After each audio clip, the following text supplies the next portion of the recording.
ನಮಸ್ಕಾರ ಸ್ನೇಹಿತರೆ, ನಾನು ಹನುಮಂತ್ ಮಾಗಿ. ಸ್ನೇಹಿತರೆ, ಅಮೇರಿಕಾ, ಇಸ್ರೇಲ್ ಹಾಗೂ ಇರಾನ್ ನಡುವಿನ ಕಾಳಗ ತುಂಬ ಜೋರಾಗಿದೆ. ಇಲ್ಲಿ ಕೆಲವೊಂದಿಷ್ಟು ಕೊಳಕು ಮನಸ್ಥಿತಿಗಳು ಕೂಡ ಹುಟ್ಟಿಕೊಂಡು ಬಿಟ್ಟಿದ್ದಾವೆ.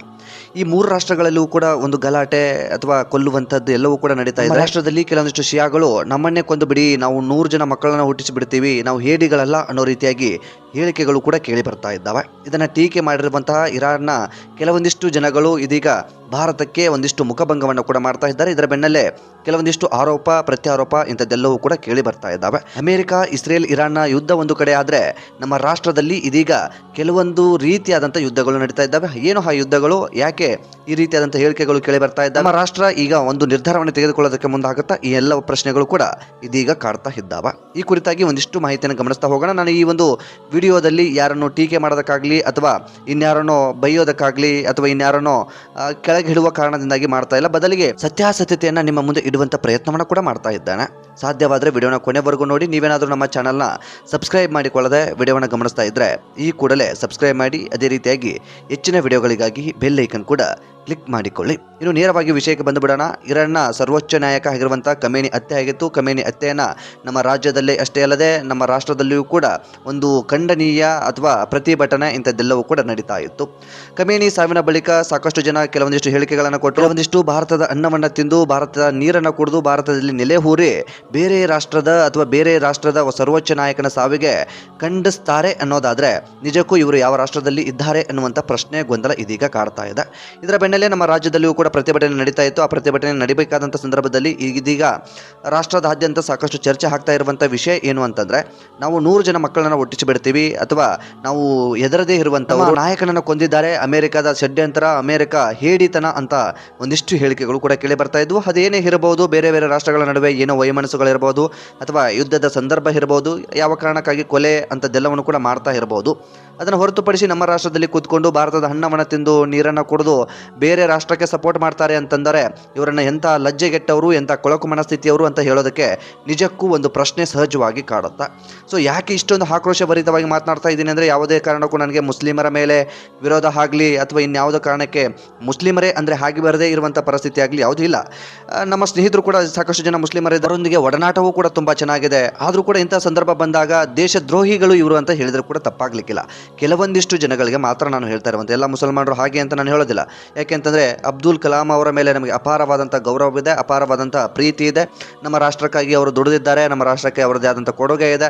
ಹಾಗಂತ ಮುಸಲ್ಮಾನ್ ಧರ್ಮದಲ್ಲಿ ಹುಟ್ಟಿದ್ದೇ ಎಲ್ಲರೂ ತಪ್ಪು ಅಥವಾ ಮುಸಲ್ಮಾನರ ಧರ್ಮದಲ್ಲಿ ಹುಟ್ಟಿದವರು ಎಲ್ಲರೂ ಕೂಡ ತಪ್ಪಾಗಿರ್ತಾರೆ ಅಂತ ನಾನು ಹೇಳ್ತಾ ಇಲ್ಲ. ಕೆಲವೊಂದಿಷ್ಟು ನಾಲಾಯಕರು, ಕೆಲವೊಂದಿಷ್ಟು ಕೊಳಕು ಮನಸ್ಥಿತಿಯ ಜನಗಳು ಏನಿದ್ದಾರೆ, ಕೊಳಕು ಮನಸ್ಥಿತಿಯ ಮುಸಲ್ಮಾನರು ಏನಿದ್ದಾರೆ, ಅವರಿಗೆ ಈ ಒಂದು ಮಾತುಗಳು ಕೇಳಿ ಬರ್ತಾ ಇರುವಂಥದ್ದು. ನಿಮ್ಮೆಲ್ಲರಿಗೂ ಕೂಡ ಗೊತ್ತಿರೋ ಹಾಗೆ ಖಮೇನಿ ಹತ್ಯೆ ಬಳಿಕ ಒಂದಿಷ್ಟು ಪ್ರತಿಭಟನೆ ಬಂದು ಇಂಥದ್ದೆಲ್ಲವೂ ಕೂಡ ನಡೀತಾ ಇತ್ತು. ಇದರ ಬೆನ್ನಲ್ಲೇ ಇದೀಗ ಜನರಲ್ಲೂ ಕೂಡ ಒಂದು ಪ್ರಶ್ನೆ ಉಟ್ಕೊಳ್ತಾ ಇದೆ. ಈಗ ಇರಾನ್ಗೆ ಸಪೋರ್ಟ್ ಮಾಡ್ತಾ ಇರುವಂಥ ಕೆಲವೊಂದಿಷ್ಟು ನಾಲಾಯಕ ಮನಸ್ಥಿತಿಯ ಅಥವಾ ಕೊಳಕು ಮನಸ್ಥಿತಿಯ ಜನಗಳು ನಮ್ಮ ದೇಶದಲ್ಲಿ, ನಮ್ಮ ರಾಜ್ಯದಲ್ಲಿ ಏನಿದ್ದಾರೋ ಅವರೆಲ್ಲರನ್ನೂ ಕೂಡ ಕರೆದುಕೊಂಡು ಹೋಗಿ ಇರಾನ್ಗೆ ಬಿಟ್ಟು ಬರಬೇಕು. ಇವರಿಗೆ ಭಾರತದಲ್ಲಿ ಹುಟ್ಟಿ ಭಾರತ ಮೇಲೆ ಪ್ರೀತಿ ಕಾಳಜಿ ಇರೋದಕ್ಕಿಂತ ಹೆಚ್ಚಾಗಿ ಇರಾನ್ ಮೇಲೇನೆ ಇದೆ ಅನ್ನುವಂಥ ಮನಸ್ಥಿತಿ ಇದೀಗ ಕಾಡ್ತಾ ಇದೆ. ಹಾಗಾಗಿ ಅವರನ್ನ ಇರಾನ್ಗೆ ಬಿಡಬೇಕು ಅನ್ನುವಂಥ ಮಟ್ಟದಲ್ಲಿ ಇದೀಗ ಚರ್ಚೆಯೂ ಕೂಡ ಆಗ್ತಾ ಇದೆ. ಅಮೆರಿಕ ಇರಾನ್ನ ಯಾವುದೋ ಒಂದು ಸ್ಕೂಲ್ ಮೇಲೆ ದಾಳಿ ಮಾಡದೆ ಸ್ಕೂಲಲ್ಲಿ ಮಕ್ಕಳು ಸಾವನ್ನಪ್ಪಿದ್ದಾರೆ. ಇದರ ಬಗ್ಗೆ ಅನುಕಂಪ ಇಂಥದ್ದು ಏನಾದರೂ ಮೂಡಿದ್ರೆ ಒಂದು ಕಡೆ ಮಕ್ಕಳ ಪ್ರೀತಿಗಾಗಿ ಒಂದಿಷ್ಟು ಅನುಕಂಪ ಮೂಡ್ತಾ ಇದೆ ಅಂತ ಹೇಳ್ಬೋದು. ಅದನ್ನೇ ಹೊರತುಪಡಿಸಿ ಯಾವುದೋ ಒಬ್ಬ ಖಮೇನಿಯ ಹತ್ಯೆ ಆಗಿದೆ ಅನ್ನೋ ಕಾರಣಕ್ಕೆ ನಮ್ಮ ರಾಜ್ಯದಲ್ಲಿ, ರಾಷ್ಟ್ರದಲ್ಲಿ ಪ್ರತಿಭಟನೆಗಳು ಆಗ್ತವೆ ಅಂತಂದರೆ ನಮ್ಮ ದೇಶದ ಪರಿಸ್ಥಿತಿ ಹೇಗಿದೆ ಎಂಬುದನ್ನು ನಾವು ಯೋಚನೆ ಮಾಡಲೇಬೇಕಾಗಿದೆ. ಮುಂದೊಂದು ದಿನ ನಮ್ಮ ದೇಶಕ್ಕೆ ಸಂಕಷ್ಟ ಬಂದರೆ ಯಾವುದೋ ಮುಸಲ್ಮಾನ್ ರಾಷ್ಟ್ರ ನಮ್ಮ ದೇಶದ ಮೇಲೆ ದಾಳಿ ಮಾಡುತ್ತೆ ಅನ್ನೋದಾದರೆ ಆ ಮುಸಲ್ಮಾನ್ ರಾಷ್ಟ್ರದ ಸಪೋರ್ಟಿಗೆ ಈ ಕೆಲವೊಂದಿಷ್ಟು ನಾಲಾಯಕರು, ಕೊಳಕು ಮನಸ್ಥಿತಿಯ ಜನಗಳು ನಿಂತ್ಕೊಳ್ತಾರೆ ಅನ್ನೋದು ಸ್ಪಷ್ಟವಾಗಿ ಕಾಣಿಸುತ್ತೆ. ರಾಷ್ಟ್ರ ಪ್ರೇಮ ಇವರಲ್ಲಿ ಇಲ್ಲ ಅನ್ನೋದು ಇಲ್ಲಿ ಮೇಲ್ನೋಟಕ್ಕೆ ಗೊತ್ತಾಗ್ತಾ ಇದೆ. ಸೊ ಇದು ನಾನು ಸ್ವಲ್ಪ ಆಕ್ರೋಶ ಭರಿತವಾಗಿ ಮಾತನಾಡ್ತಾ ಇದ್ದೀನಿ. ಆದರೆ ಒಂದಿಷ್ಟು ಮಾತನಾಡ್ತಾ ಇರೋದನ್ನು ಗಮನಿಸ್ತಾ ಇದ್ದರೆ ನಿಮಗೆ ಕೈ ಎಣಿಸ್ಬೋದು. ಆದರೆ ಇದು ಸತ್ಯ ಅನ್ನೋದು ಮೇಲ್ನೋಟಕ್ಕೆ ಕಾಣಿಸ್ತಾ ಇದೆ. ನಾನು ಆರಂಭದಲ್ಲೂ ಕೂಡ ಹೇಳಿದ ಹಾಗೆ ಯಾವುದೋ ಒಂದು ಮುಸಲ್ಮಾನ್ ರಾಷ್ಟ್ರ ನಮ್ಮ ಭಾರತದ ಮೇಲೆ ದಾಳಿ ಮಾಡುತ್ತೆ ಅಂದರೆ ಆ ಮುಸಲ್ಮಾನ್ ರಾಷ್ಟ್ರಕ್ಕೆ ಸಪೋರ್ಟ್ ಮಾಡುವಂಥ ಕೊಳಕು ಮನಸ್ಥಿತಿಯ ಅದೆಷ್ಟೋ ಬುರ್ಖಾಧಾರಿಗಳು, ಅದೆಷ್ಟೋ ಮುಸಲ್ಮಾನರು ನಮ್ಮ ರಾಷ್ಟ್ರದಲ್ಲಿ ಇದ್ದಾರೆ ಅನ್ನೋದು ಸ್ಪಷ್ಟವಾಗಿ ಗೊತ್ತಾಗ್ತಾ ಇದೆ. ನಾನು ಮತ್ತೊಂದು ಸಾರಿ ನಿಮಗೆ ಹೇಳ್ತಾ ಇದ್ದೀನಿ, ನಾನು ಎಲ್ಲ ಮುಸಲ್ಮಾನರು ಕೆಟ್ಟವರು ಅಥವಾ ಎಲ್ಲ ಮುಸಲ್ಮಾನರು ಭಾರತಕ್ಕೆ ಸಪೋರ್ಟ್ ಮಾಡಲ್ಲ ಅಥವಾ ಇಸ್ಲಾಮಿಕ್ ಕಂಟ್ರಿಗಳಿಗೆ ಸಪೋರ್ಟ್ ಮಾಡ್ತಾರೆ ಅಂತ ನಾನು ಹೇಳ್ತಾ ಇಲ್ಲ. ನನ್ನ ಹೇಳ್ತಾ ಇರುವಂಥ ನೇರ ಉದ್ದೇಶ, ಈಗೇನು ಈ ಒಂದು ಖಮೇನಿ ಸಾವಾಗಿದೆ, ಖಮೇನಿ ಸಾವಿನ ಬಳಿಕ ಪ್ರತಿಭಟನೆ ಅಂಥದ್ದೆಲ್ಲವನ್ನು ಕೂಡ ಮಾಡ್ತಾ ಇದ್ದಾರೆ. ಅವರುಗಳೆಲ್ಲರೂ ಕೂಡ ಮುಂದಿನ ದಿನದಲ್ಲಿ ನಮ್ಮ ರಾಷ್ಟ್ರದ ಒಂದು ಕೆಟ್ಟ ಹುಳಗಳು ಹಾಗೆ ಬೆಳೀತಾರೆ ಅನ್ನೋದ್ರಲ್ಲೂ ಕೂಡ ಸಂದೇಹವೇ ಇಲ್ಲ ಅಂತಾನೆ ಹೇಳ್ಬಹುದು. ಒಂದಿಷ್ಟು ಚರ್ಚೆ ಅಂಥದ್ದೆಲ್ಲವೂ ಕೂಡ ಓಡಾಡ್ತಾ ಇದೆ. ಒಟ್ಟಾರೆಯಾಗಿ ಇಂಥದ್ದೊಂದು ಬೆಳವಣಿಗೆ ಆಗಿದೆ. ಇರಾನ್ನ ಒಂದು ಸ್ಕೂಲ್ ಮೇಲೆ ಅಮೆರಿಕ ಇಸ್ರೇಲ್ ದಾಳಿ ಆಗಿದೆ, ಹಾಗಾಗಿ ಮಕ್ಕಳ ಸಾವಾಗಿದೆ. ಮಕ್ಕಳ ಸಾವಿಗೆ ಬೇರೆ ಬೇರೆ ರಾಷ್ಟ್ರಗಳಲ್ಲೂ ಕೂಡ ಕಂಬನಿ ಮಿಡಿತಾ ಇದೆ. ಅದಕ್ಕೆ ಒಂದು ಅರ್ಥ ಇದೆ. ಮಕ್ಕಳು ಏನು ಭವಿಷ್ಯ ಕಟ್ಕೊಂಡಿದ್ರು, ಆದರೆ ಮಕ್ಕಳಿಗೆ ಯುದ್ಧ ಅಂದರೆ ಏನು ಗೊತ್ತಿರೋದಿಲ್ಲ. ಆದರೂ ಅಂಥದ್ದನ್ನು ಮಾಡೋದು ಹೇಡಿತನ ಅಂತ ಹೇಳಬಹುದು. ಅದನ್ನು ಹೊರತುಪಡಿಸಿ ಖಮೇನಿಯ ಬಗ್ಗೆ ಆ ರಾಷ್ಟ್ರದವರಿಗೆ ಗೌರವ ಇಲ್ಲ. ಆ ರಾಷ್ಟ್ರದವರೇ ಖಮೇನಿ ಸಾವಿನ ಬಳಿಕ ಸಂಭ್ರಮಿಸ್ತಾ ಇದ್ದಾರೆ.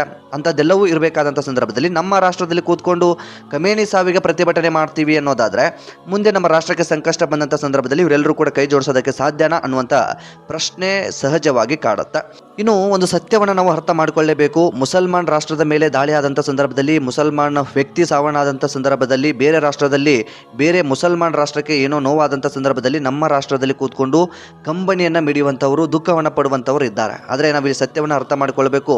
ಹಿಂದೂಸ್ತಾನ್ ಆಗಿರುವಂತಹ ಭಾರತ ಅಥವಾ ಭಾರತದ ಮೇಲೆ ದಾಳಿ ಆದಂತಹ ಸಂದರ್ಭದಲ್ಲಿ ಭಾರತಕ್ಕೋಸ್ಕರ ಕಣ್ಣೀರು ಹಾಕುವಂಥ ಜನಗಳು ಬೇರೆ ಯಾವ ರಾಷ್ಟ್ರದಲ್ಲೂ ಕೂಡ ಇಲ್ಲ. ಇದೊಂದು ವಿಪರ್ಯಾಸನೋ ನೋವೋ ಅಥವಾ ಏನೋ ಗೊತ್ತಿಲ್ಲ, ಇಂಥದ್ದೊಂದು ಪರಿಸ್ಥಿತಿಯಲ್ಲಿ ಭಾರತ ಇದೆ. ಭಾರತದಲ್ಲಿ ಕೂತ್ಕೊಂಡು ಬೇರೆ ರಾಷ್ಟ್ರಕ್ಕೆ ಅಥವಾ ಮುಸಲ್ಮಾನ್ ರಾಷ್ಟ್ರಕ್ಕೆ ನೋವಾದಂಥ ಸಂದರ್ಭದಲ್ಲಿ, ಯುದ್ಧವಾದಂಥ ಸಂದರ್ಭದಲ್ಲಿ, ಸಾವು ನೋವುಗಳಾದಂಥ ಸಂದರ್ಭದಲ್ಲಿ ಕಣ್ಣೀರನ್ನು ಹಾಕುವಂಥ ಜನಗಳು ಭಾರತದಲ್ಲಿದ್ದಾರೆ. ಆದರೆ ಭಾರತದಲ್ಲಿ ಏನೋ ಒಂದು ನೋವಾಗಿದೆ ಅಥವಾ ಬೇರೆ ಸಾವಾಗಿದೆ ಅನ್ನೋ ಕಾರಣಕ್ಕೆ ಬೇರೆ ರಾಷ್ಟ್ರದಲ್ಲಿ ಕೂತ್ಕೊಂಡು ಭಾರತಕ್ಕೋಸ್ಕರ ಕಣ್ಣೀರು ಹಾಕುವಂಥ ಜನಗಳು ಎಲ್ಲಿಯೂ ಕೂಡ ಇಲ್ಲ.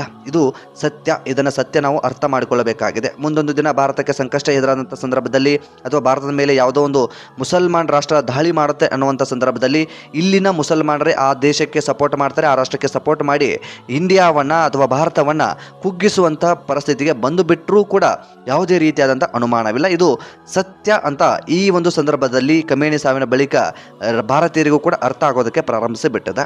ಸೊ ಒಟ್ಟಾರೆಯಾಗಿ ನಾನು ಯಾವುದೇ ಧರ್ಮಕ್ಕಾಗಲಿ ಅಥವಾ ಯಾರಿಗೂ ನೋವು ಮಾಡುವ ಉದ್ದೇಶದಿಂದ ಈ ಒಂದು ಮಾಹಿತಿಯನ್ನು ಹಂಚಿಕೊಂಡಿಲ್ಲ. ಬದಲಿಗೆ ಕೆಲವೊಂದಿಷ್ಟು ಕೊಳಕು ಮನಸ್ಥಿತಿಯ ಜನಗಳೇನಿದ್ದಾರೆ ನಮ್ಮ ರಾಷ್ಟ್ರದಲ್ಲಿ ಹುಟ್ಟಿಕೊಂಡಿದ್ದಾರೆ, ಅವರ ಕುರಿತಾಗಿ ಒಂದು ಮಾಹಿತಿಯನ್ನು ನಿಮ್ಮೊಟ್ಟಿಗೆ ಹಂಚಿಕೊಳ್ಬೇಕಾಗಿತ್ತು. ಹಾಗಾಗಿ ಮಾಹಿತಿಯನ್ನು ಹಂಚಿಕೊಂಡಿದ್ದೀನಿ. ಮತ್ತೊಂದು ಸಾರಿ ನಾನು ನಿಮಗೆ ಸ್ಪಷ್ಟನೆಯನ್ನು ಕೊಡ್ತೀನಿ, ಒಂದು ಸೂಚನೆಯನ್ನು ಹೇಳಿಬಿಡ್ತೀನಿ. ಎಲ್ಲ ಮುಸಲ್ಮಾನರು ಕೆಟ್ಟವರು ಅಂತ ನಾನು ಹೇಳ್ತಾ ಇಲ್ಲ, ಮತ್ತು ಈ ವಿಡಿಯೋ ಎಲ್ಲ ಮುಸಲ್ಮಾನರಿಗೂ ಕೂಡ ಅಪ್ಲೈ ಆಗೋದಿಲ್ಲ.